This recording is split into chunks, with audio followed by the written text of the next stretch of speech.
chapter of the book of Genesis, and you notice what, for example, Satan said to Eve in tempting her. Notice what he said in the 5th verse. He says, "For God knows that in the day that you eat from it, that is the tree of the knowledge of good and evil, your eyes will be open and you'll be like God, knowing good and evil." That is, desiring to be like God, desiring to be equal with God, desiring to know what God knows, desiring more than God intended for her to know, because he said, of all the trees in the garden, you can eat of it, but the tree of the knowledge of good and evil, you must not. The day that you do it, you will die. And so all pride, all rebellion, two traveling companions. When a person is rebellious, it's because there's a prideful streak in their life.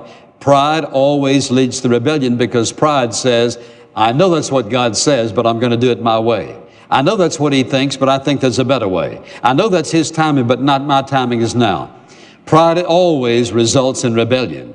And this is why when you look at the scripture and find out what God thinks about pride, it's very evident what he says about it, because he knows how destructive it is in a person's life. For example, a person is really saying by being prideful, I know better than God.